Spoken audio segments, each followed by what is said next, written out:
What's up, kids? It's Masa, and today we're at Narita Airport. So I'm actually on my way to Singapore right now, but just got back from Okinawa like a couple weeks ago. No, it's not even true, a couple days ago. So I wanted to give you a little insight on my trip.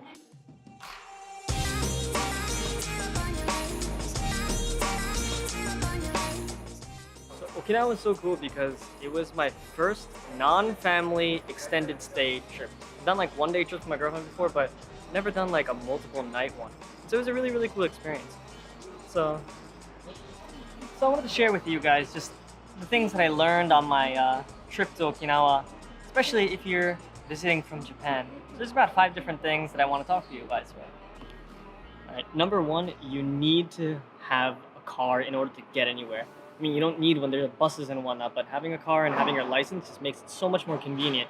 And so before you come to Japan, before you go to Okinawa, just make sure you get your international license. Or if you're a resident here, get a Japanese license. I actually converted my New York license to a Japanese one, and it was a pretty simple process. It just took a little bit of time. But if you're from certain states, like I think Maryland or some other countries, sometimes all you need to do is just present a couple different forms, and all you gotta do is just fill out some paperwork and done, converted, Japanese license.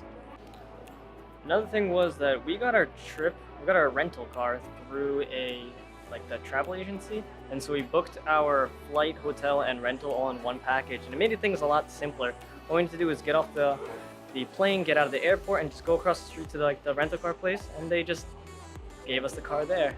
It just made it super convenient. I didn't have to go looking for anything. Yeah, do that. The other thing is that if you just got your license in Japan, one thing that you need to get is a Shoshinsha mark. So it's like a newbie mark. You gotta stick it on the front and the back of your car. Don't forget to do that. So number 2, one thing I wish I knew before I went is that if you go to a Lawson, and you go to that stupid Loppy. Passenger paging. Taking Finnair flight MI72 for Helsinki. Miss Denny. Come on, Miss Denny. Alright. Please come to gate number 92, thank you. Alright, so if you go to a Loppy in Lawson, apparently you can get a bunch of different tickets, discounted tickets for the different attractions on the island. And so for us, there was the Chiraumi Aquarium and a couple other amusement park type of places that we went to. All those places, they sold the discounted version of the tickets at the konbini, which is incredible because we didn't figure that out until the very end.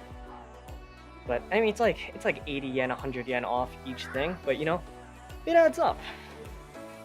So when we went kayaking, the lady told us that apparently Golden Week is pretty bad in terms of the weather. It's always cloudy, it's always kind of miserable. But that being said, one unique thing about the island, and maybe it's not unique, but one thing about the island is that depending on where you are, it can be even 15 minutes of each other. It might be raining in that place, but then 15 minutes away, it might be sunny and clear. And so don't necessarily put too much weight onto the forecast because it might change while you're there. For us, it was supposed to rain on the first day and then be sunny the rest of the week. It was sunny the first day and the last day before we left, and rained and was cloudy every other day. This is passenger paging for Malaysia Airlines. Miss Oh, not me. Muro, Miss. And then number 4, probably the best thing about Okinawa was that the food is probably better than Tokyo. It tastes better. It's I don't know, I didn't get as sick eating oily foods. 2, it's cheaper. With the 2 of us, each meal is maybe around 1,200 yen. 1,300 yen for the 2 of us, which is incredible considering in Tokyo it would be 1,600, 1,800, 2,000 for the 2 of us. And then in addition to that, there was just no lines. It wasn't crowded at all. Even the super busy places or the number 1 rated spot according to Google, those are really they're busy, but you didn't have to wait for anything. Really, really the best. Alright, so I gotta board this flight now, so the last one. Lastly, we took JAL, and one thing I didn't know about JAL until the very, very end is that domestic flights have free Wi-Fi. And that just blew my mind because the entire time going there was Wi-Fi-less and just hoping for the best, but free Wi-Fi on domestic flights. Stupid real fun. Alright, well, it's time for me to go. I hope my mistakes are helpful for you so that you don't have to make the same ones or something like that. But anyway, hope that you enjoyed everything in here. Hope that this information is helpful for you.